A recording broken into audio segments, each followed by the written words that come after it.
So the last bit is a little bit about verrucas and how they work.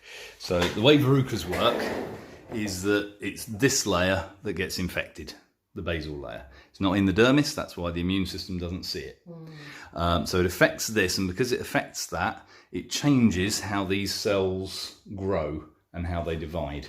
So instead of being all nice and lined up, they over-proliferate, they're not neatly organised, which is why it looks like a cauliflower.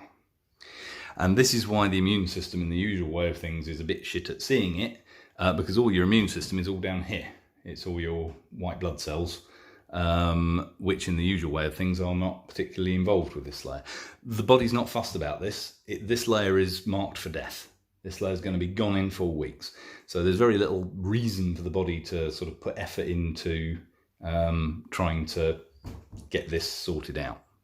So what we have, this is skin.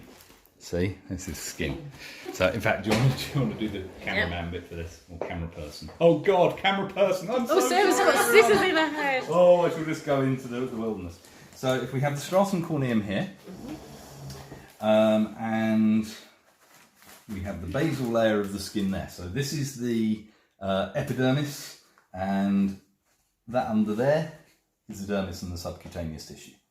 So dermis and subcutaneous tissue, thin basal layer, this is where the skin is growing from, and under the stratum corneum, Doritos! a Dorito flavoured verruca, because reasons.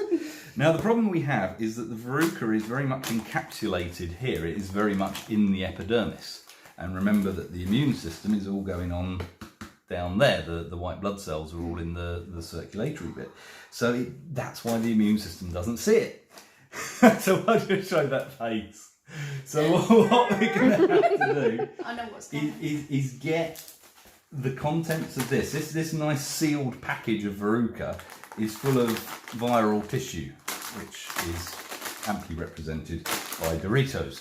So what we need to do is somehow get that viral tissue into that layer. So what we do with the needling, I've got a protection for. Oh, you sure? Go on then, stab away. Where's some rage? Keep going. So you keep going. You will. I will sweep up. When you're doing a verruca, Sorry, Nicola. you're doing a few hundred stabs. So a verruca, which is keep going. A verruca 5mm across will take 400 or 500 Really? stabs. Bit more? I don't know.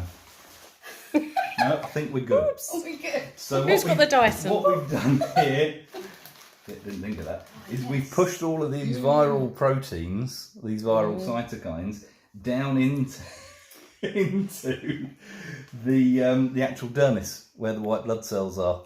So we've introduced them to the... Jesus, have you got issues? I've gone through to the couch. No, Thank God for that. So sometimes we've even gone through dermis and into the subcutaneous fat. We'll call the couch the muscle and tendon tissue, and we'll say that this is a valuable lesson that you don't want to go so far that you damage that. Because in real life you can't put figurative magazines in between the two. But yeah, that's how dry needling works. Sorry, not dry needling, needling. Dry needling is acupuncture, needling is this. Sorry, please forgive me. Wow. The way freezing works is by basically bursting the bag, and when you create a blister, you actually cause damage here, so you might introduce some of it that way. The way an acid burn works is by sort of corroding the top and causing inflammation. This tends to work better though, because we're actually introducing the stuff downwards.